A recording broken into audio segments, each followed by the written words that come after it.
Meanwhile, the dinner in its earlier stages was dragging its slow length along true to Stirling form. The room was chilly, in spite of the calendar, and Aunt Alberta had the gas logs lighted. Everybody in the clan envied her those gas logs except Valancy. Glorious open fires blazed in every room of her blue castle when autumnal nights were cool, but she would have frozen to death in it before she would have committed the sacrilege of a gas log. Uncle Herbert made his hearty perennial joke when he helped Aunt Wellington to the cold meat. "Mary, will you have a little lamb?"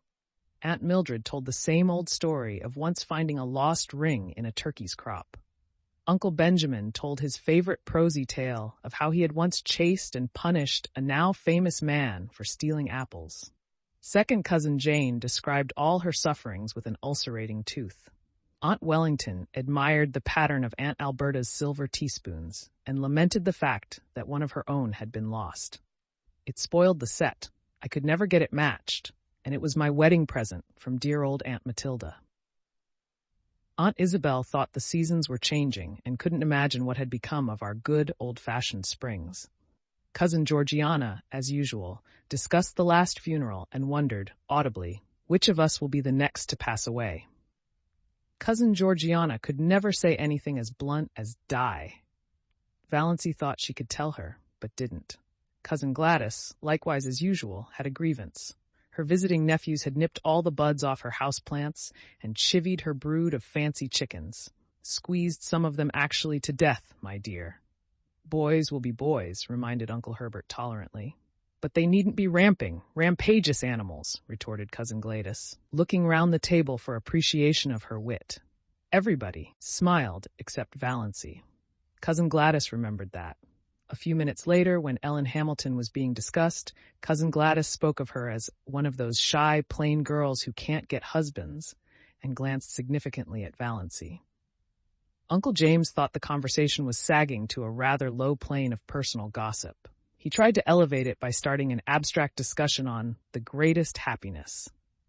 Everybody was asked to state his or her idea of the greatest happiness.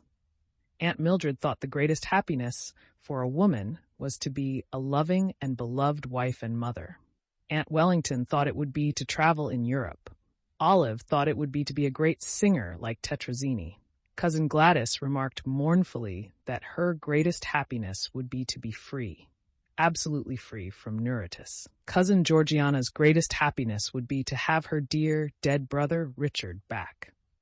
Aunt Alberta remarked vaguely that the greatest happiness was to be found in the poetry of life, and hastily gave some directions to her maid to prevent anyone asking her what she meant. Mrs. Frederick said the greatest happiness was just to spend your life in loving service for others, and Cousin Stickles and Aunt Isabel agreed with her. Aunt Isabel with a resentful air, as if she thought Mrs. Frederick had taken the wind out of her sails by saying it first. "We are all too prone," continued Mrs. Frederick, determined not to lose so good an opportunity, "to live in selfishness, worldliness, and sin." The other women all felt rebuked for their low ideals, and Uncle James had a conviction that the conversation had been uplifted with a vengeance. "The greatest happiness," said Valancy suddenly and distinctly, "is to sneeze when you want to." Everybody stared. Nobody felt it safe to say anything. Was Valancy trying to be funny? It was incredible. Mrs. Frederick, who had been breathing easier since the dinner had progressed so far without any outbreak on the part of Valancy, began to tremble again. But she deemed it the part of prudence to say nothing. Uncle Benjamin was not so prudent. He rashly rushed in where Mrs. Frederick feared to tread. "Doss," he chuckled, "what is the difference between a young girl and an old maid?" "One is happy and careless, and the other is cappy and hairless," said Valancy. "You have asked that riddle at least 50 times in my recollection, Uncle Ben. Why don't you hunt up some new riddles if riddle you must? It is such a fatal mistake to try to be funny if you don't succeed." Uncle Benjamin stared foolishly. Never in his life had he, Benjamin Stirling of Stirling and Frost, been spoken to so, and by Valancy of all people. He looked feebly around the table to see what the others thought of it. Everybody was looking rather blank. Poor Mrs. Frederick had shut her eyes, and her lips moved tremblingly, as if she were praying. Perhaps she was. The The situation was so unprecedented that nobody knew how to meet it. Valancy went on calmly eating her salad as if nothing out of the usual had occurred. Aunt Alberta, to save her dinner, plunged into an account of how a dog had bitten her recently. Uncle James, to back her up, asked where the dog had bitten her. "Just a little below the Catholic Church," said Aunt Alberta. At that point, Valancy laughed. Nobody else laughed. What was there to laugh at? "Is that a vital part?" asked Valancy. "What do you mean?" said bewildered Aunt Alberta, and Mrs. Frederick was almost driven to believe that she had served God all her years for naught. Aunt Isabel concluded that it was up to her to suppress Valancy. "Doss, you are horribly thin," she said. "You are all corners. Do you ever try to fatten up a little?" "No." Valancy was not asking quarter or giving it. "But I can tell you where you'll find a beauty parlor in Port Lawrence where they can reduce the number of your chins." "Valancy!" The protest was wrung from Mrs. Frederick. She meant her tone to be stately and majestic, as usual, but it sounded more like an imploring whine. And she did not say "Doss." "She's feverish," said Cousin Stickles to Uncle Benjamin in an agonized whisper. "We've thought she seemed feverish for several days." "She's gone dippy, in my opinion," growled Uncle Benjamin. "If not, she ought to be spanked." "Yes, spanked." "You can't spank her." Cousin Stickles was much agitated. "She's 29 years old."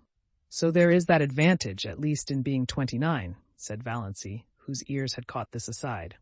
"Doss," said Uncle Benjamin, "when I am dead, you may say what you please. As long as I am alive, I demand to be treated with respect." "Oh, but you know we're all dead," said Valancy, "the whole Stirling clan. Some of us are buried and some aren't. Yet, that is the only difference." "Doss," said Uncle Benjamin, thinking it might cow Valancy, "do you remember the time you stole the raspberry jam?" Valancy flushed scarlet, with suppressed laughter, not shame. She had been sure Uncle Benjamin would drag that jam in somehow. "Of course I do," she said. "It was good jam. I've always been sorry I hadn't time to eat more of it before you found me." "Oh, look at Aunt Isabel's profile on the wall. Did you ever see anything so funny?" Everybody looked, including Aunt Isabel herself, which of course destroyed it. But Uncle Herbert said kindly, I wouldn't eat any more if I were you, Doss. It isn't that I grudge it, but don't you think it would be better for yourself? Your stomach seems a little out of order."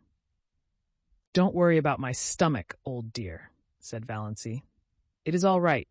I'm going to keep right on eating. It's so seldom I get the chance of a satisfying meal." It was the first time anyone had been called "old dear" in Deerwood. The Stirlings thought Valancy had invented the phrase, and they were afraid of her from that moment. There was something so uncanny about such an expression. But in poor Mrs. Frederick's opinion, the reference to a satisfying meal was the worst thing Valancy had said yet. Valancy had always been a disappointment to her. Now she was a disgrace. She thought she would have to get up and go away from the table, yet she dared not leave Valancy there. Aunt Alberta's maid came in to remove the salad plates and bring in the dessert. It was a welcome diversion. Everybody brightened up with a determination to ignore Valancy and talk as if she wasn't there. Uncle Wellington mentioned Barney Snaith. Eventually, somebody did mention Barney Snaith at every Stirling function, Valancy reflected. Whatever he was an individual that could not be ignored. She resigned herself to listen. There was a subtle fascination in the subject for her, though she had not yet faced this fact. She could feel her pulses beating to her fingertips. Of course they abused him. Nobody ever had a good word to say of Barney Snaith. All the old wild tales were canvassed. The defaulting, cashier, counterfeiter, infidel, murderer in hiding legends were thrashed out. Uncle Wellington was very indignant that such a creature should be allowed to exist at all in the neighborhood of Deerwood. He didn't know what the police at Port Lawrence were thinking of. Everybody would be murdered in their beds some night. It was a shame that he should be allowed to be at large after all that he had done. "What has he done?" asked Valancy suddenly. Uncle Wellington stared at her, forgetting that she was to be ignored. Done. He's done everything." "What has he done?" repeated Valancy inexorably. "What do you know that he has done?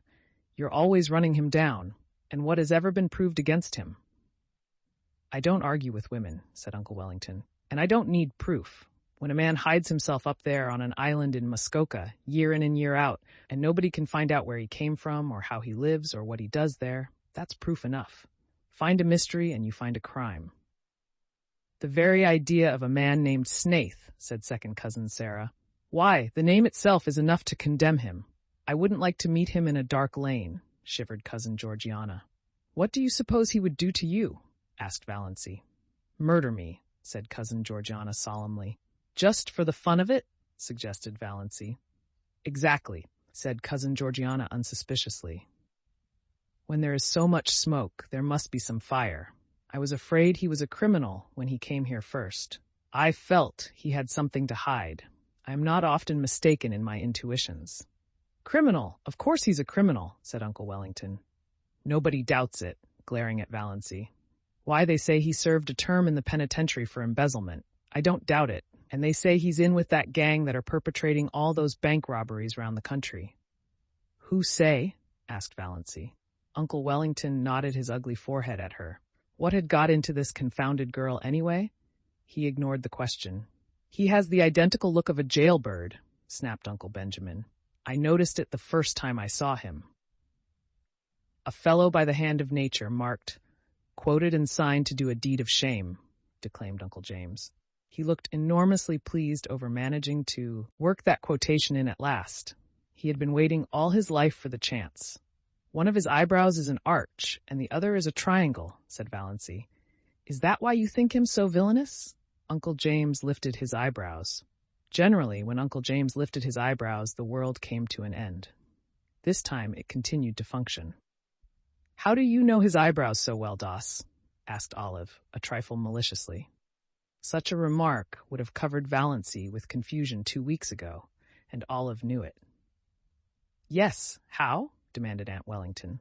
I've seen him twice, and I looked at him closely, said Valancy composedly. I thought his face the most interesting one I ever saw. There is no doubt there is something fishy in the creature's past life, said Olive, who began to think she was decidedly out of the conversation, which had centered so amazingly around Valancy. But he can hardly be guilty of everything he's accused of, you know. Valancy felt annoyed with Olive. Why should she speak up in even this qualified defense of Barney Snaith? What had she to do with him? For that matter, what had Valancy? But Valancy did not ask herself this question. They say he keeps dozens of cats in that hut up back on Mistawis, said second cousin Sarah Taylor, by way of appearing not entirely ignorant of him. Cats. It sounded quite alluring to Valancy, in the plural. She pictured an island in Muskoka haunted by pussies. That alone shows there is something wrong with him, decreed Aunt Isabel. People who don't like cats, said Valancy, attacking her dessert with a relish, always seem to think that there is some peculiar virtue in not liking them. The man hasn't a friend except Roaring Abel, said Uncle Wellington. And if Roaring Abel had kept away from him, as everybody else did, it would have been better for some members of his family. Uncle Wellington's rather lame conclusion was due to a marital glance from Aunt Wellington reminding him of what he had almost forgotten, that there were girls at the table. If you mean, said Valancy passionately, that Barney Snaith is the father of Cecily Gay's child, he isn't. It's a wicked lie. In spite of her indignation, Valancy was hugely amused at the expression of the faces around that festal table. She had not seen anything like it since the day 17 years ago, when at Cousin Gladys's thimble party, they discovered that she had got something in her head at school. Lice in her head. Valancy was done with euphemisms. Poor Mrs. Frederick was almost in a state of collapse. She had believed, or pretended to believe, that Valancy still supposed that children were found in parsley beds. Hush, hush, implored Cousin Stickles. I don't mean to hush, said Valancy perversely. I've hush-hushed all my life. I'll scream if I want to. Don't make me want to. And stop talking nonsense about Barney Snaith. Valancy didn't exactly understand her own indignation. What did Barney Snaith's imputed crimes and misdemeanors matter to her? And why, out of them all, did it seem most intolerable that he should have been poor, pitiful little Cecily Gay's false lover? For it did seem intolerable to her. She did not mind when they called him a thief and a counterfeiter and jailbird, but she could not endure to think that he had loved and ruined Cecily Gay. She recalled his face on the 2 occasions of their chance meetings, his twisted, enigmatic, engaging smile, his twinkle, his thin, sensitive, almost ascetic lips, his general air of frank daredeviltry. A man with such a smile and lips might have murdered or stolen, but he could not have betrayed. She suddenly hated everyone who said it or believed it of him. "When I was a young girl, I never thought or spoke about such matters, Doss," said Aunt Wellington, crushingly. "But I'm not a young girl," retorted Valancy, uncrushed. "Aren't you always rubbing that into me? And you are all evil-minded, senseless gossips. Can't you leave poor Sissy Gay alone? She's dying. Whatever she did, God or the devil has punished her enough for it. You needn't take a hand, too." As for Barney Snaith, the only crime he has been guilty of is living to himself and minding his own business. He can, it seems, get along without you, which is an unpardonable sin, of course, in your little snobocracy. Valancy coined that concluding word suddenly and felt that it was an inspiration. That was exactly what they were, and not one of them was fit to mend another.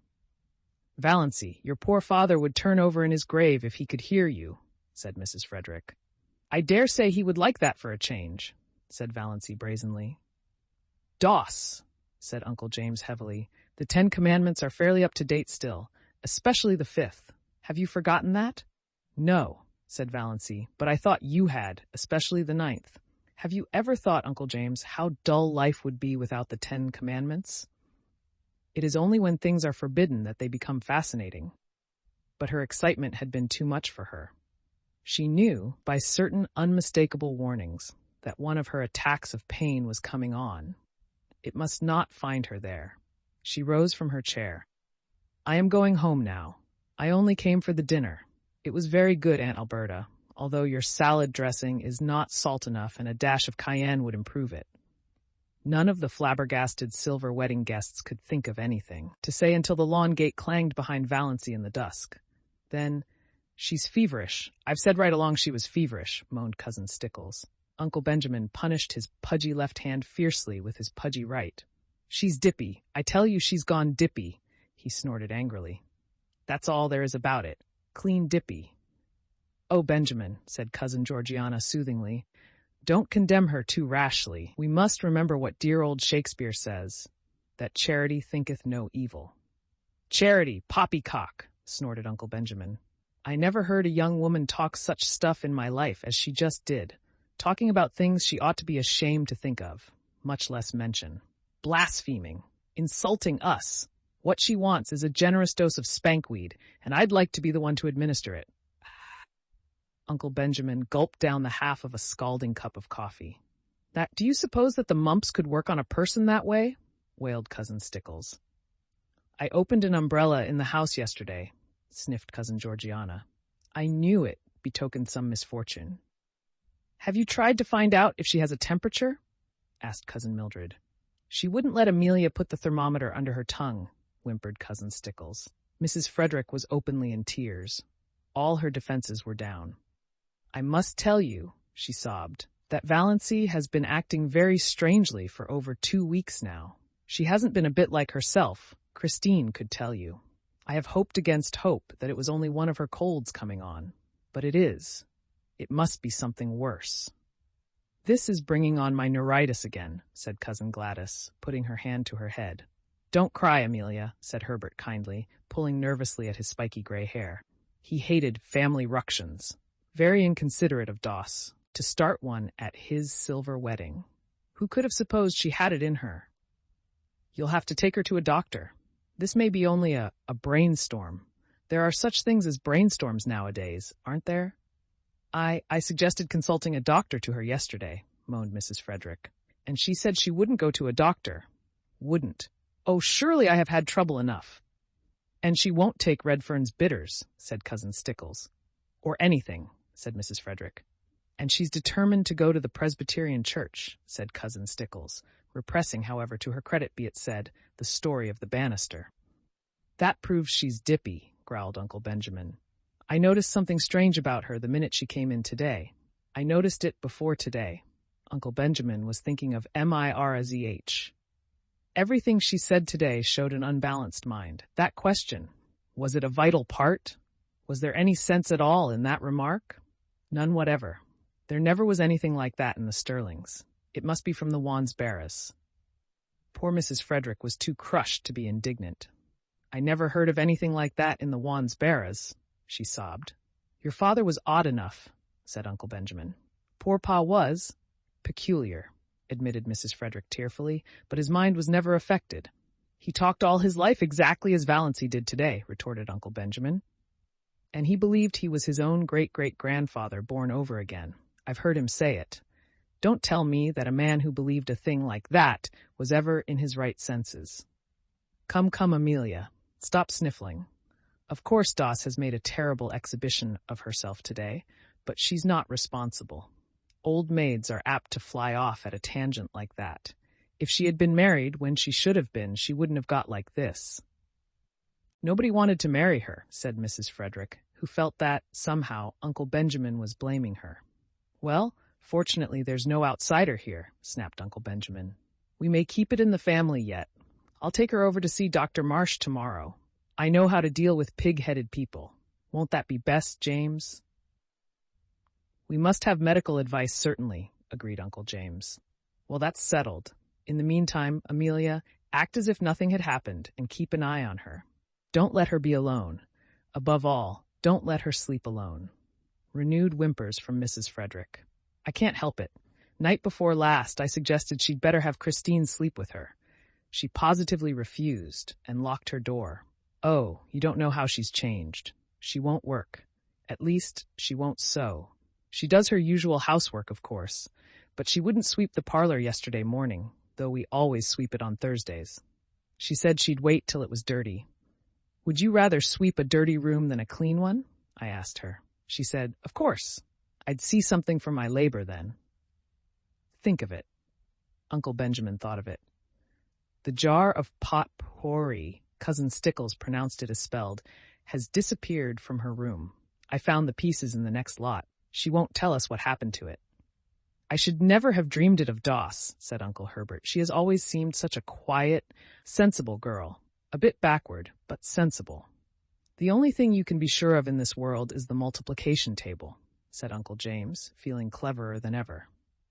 Well, let's cheer up, suggested Uncle Benjamin. Why are chorus girls like fine stock raisers? Why? Asked Cousin Stickles, since it had to be asked and Valancy wasn't there to ask it. Like to exhibit calves, chuckled Uncle Benjamin. Cousin Stickles thought Uncle Benjamin a little indelicate.